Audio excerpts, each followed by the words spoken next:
महात्मा फुले की द्विशताब्दी जयंती के अवसर पर सामाजिक परिवर्तन का रोड मैप जो आज की युवा पीढ़ी के लिए अत्यंत प्रगल्भ और प्रेरणादायी है, एक दिशा निर्देश की तरह है। सम्माननीय भाइयों और बहनों और युवा पीढ़ी के सभी साथियों, नमस्कार। मैं अहमदाबाद से रामदास सोनवणे।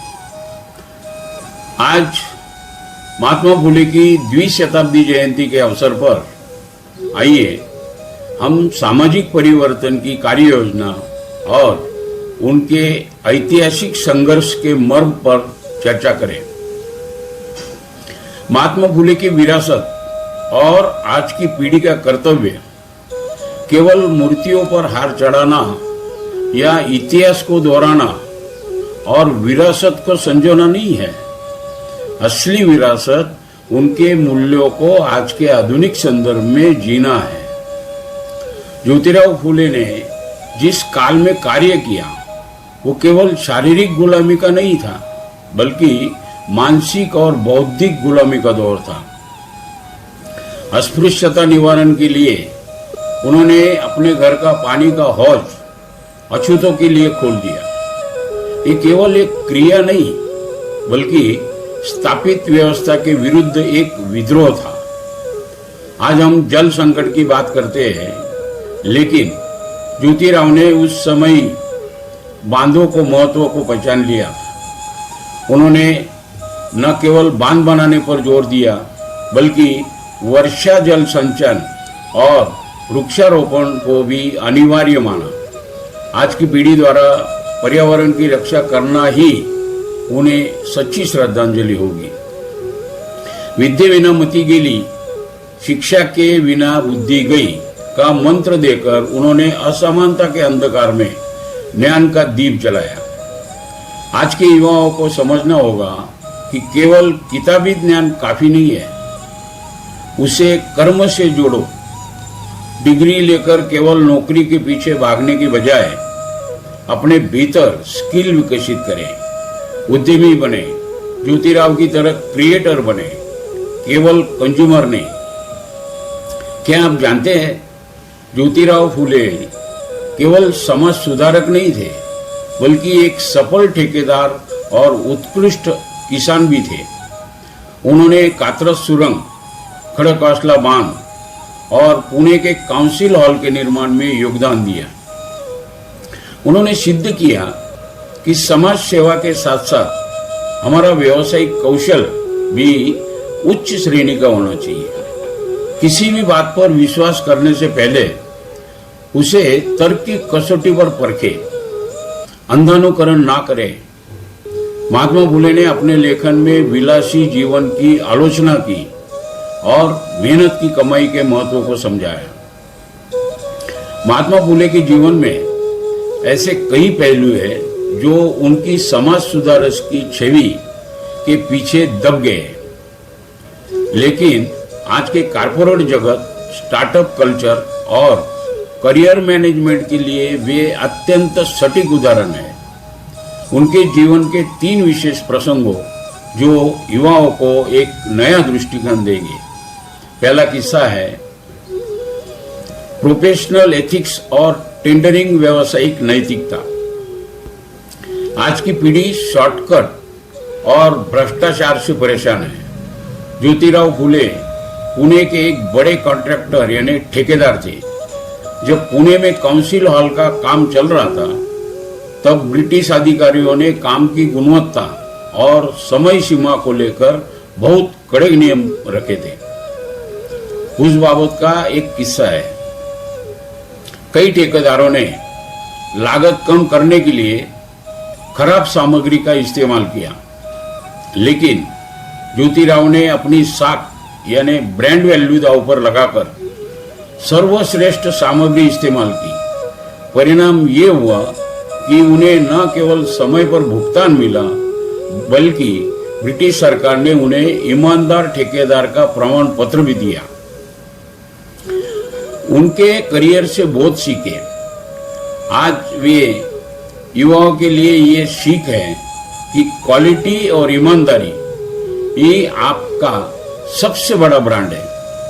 चाहे आप फ्रीलांसर हो या कारपोरेट कर्मचारी, आपकी इंटीग्रिटी ही आपकी लंबी सफलता की गारंटी है। दूसरा किस्सा, संकट में अवसर, कमर्शियल फार्मिंग और मार्केटिंग।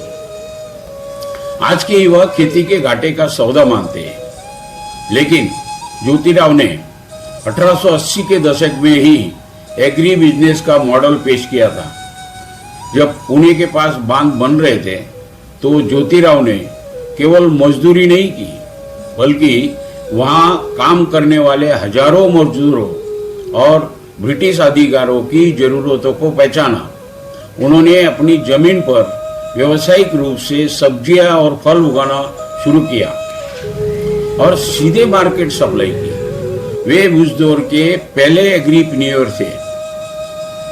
बोध ये है कि मार्केट की जरूरत को पहचानना ही सफल करियर की कुंजी है। ज्योतिराव ने सिखाया कि पारंपरिक काम को भी आधुनिक और व्यावसायिक तरीके से कैसे किया जा सकता है। तीसरा किस्सा, नेटवर्किंग और टीम बिल्डिंग यानी सहयोग का महत्व। आज हम कोवर्किंग और कोलैबोरेशन की बात करते हैं। ज्योतिराव ने इसे 1873 में सत्यशोधक समाज के माध्यम से कर दिखाया था। ज्योतिराव जानते थे कि अकेले वे बदलाव नहीं ला सकते। उन्होंने समाज के हर वर्ग के विशेषज्ञों को जोड़ा। जहां डॉक्टर विश्राम रामजी गोले, उस समय के प्रसिद्ध डॉक्टर, उनके साथ थे, वही कृष्णराव वालेकर जैसे पत्रकार भी थे। उन्होंने अपनी टीम में अलग अलग कौशल वाले लोगों को रखा। बोध ये है कि आज की पीढ़ी को ये समझना होगा कि नेटवर्किंग का मतलब सिर्फ लिंक इन कनेक्शन बढ़ाना नहीं है, बल्कि समान विचारधारा वाले, पूरक कौशल वाले लोगों के साथ मिलकर इकोसिस्टम बनाना है। साथियों, ज्योतिराव केवल किताबों में नहीं, बल्कि खड़कवासला के पत्थरों और येरवड़ा के पुलों में भी जीवित है। उन्होंने सिखाया कि सत्य केवल बोलने के लिए नहीं, बल्कि काम की फिनिशिंग में दिखाने के लिए होता है। आज के स्टार्टअप संस्थापकों को ज्योतिराव से बूट स्ट्रैपिंग और स्केलिंग सीखनी चाहिए। कैसे उन्होंने एक छोटे से स्कूल से शुरू होकर एक विचार को पूरे देश का आंदोलन बना दिया। महात्मा फुले केवल इतिहास नहीं, बल्कि एक मैनेजमेंट गुरु भी है। महात्मा फुले जाति की सीमाओं से परे एक महात्मा थे। आज दुर्भाग्यवश हर महापुरुष को एक जाति के दायरे में कैद करने की कोशिश हो रही है। यदि माली समाज ये दावा करे कि ज्योतिराव केवल हमारे हैं, तो ये उनके सार्वजनिक सत्य धर्म के मूल सिद्धांतों के खिलाफ होगा। उन्होंने केवल माली समाज के लिए नहीं, बल्कि पूरे बहुजन समाज यानी ओबीसी, एससी, एसटी के लिए संघर्ष किया। जब उन्होंने किसानों पर आसूड़ चलाया, तो वो मराठा, माली, धनगर सभी मेहनत किसानों के लिए हक में था। उनके संघर्ष में सदाशिव बल्लाड़ गोवंडे, सकाराम यशवंत परांजपे जैसे ब्राह्मण मित्रों और उस्मान शेख और फातिमा शेख जैसे मुस्लिम साथियों का बराबर का साथ था।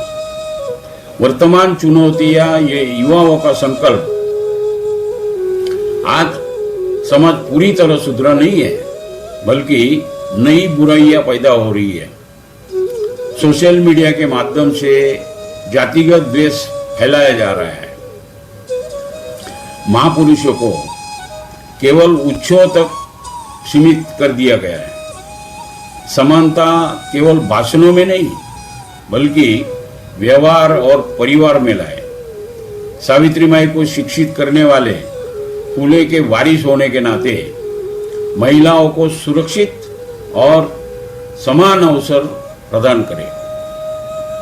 आधुनिक तकनीक का उपयोग कर कृषि क्षेत्र में सुधार करना शिक्षित युवाओं का कर्तव्य है।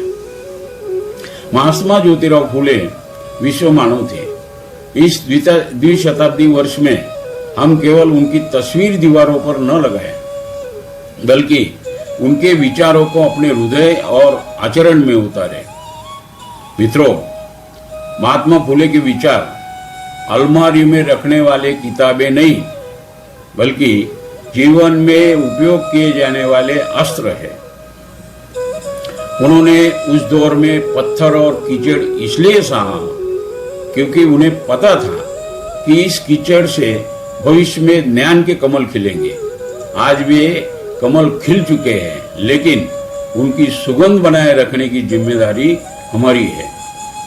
आज की पीढ़ी जब ज्योतिराव फूले को एक विजनरी लीडर और मैनेजमेंट गुरु के रूप में देखेगी, उनके जीवन का संघर्ष और सफलता का मंत्र सीखना, कौशल विकसित करना और समाज को साथ लेकर चलना आज के युवाओं के लिए, करियर के लिए ये सबसे बड़ा मार्गदर्शन है।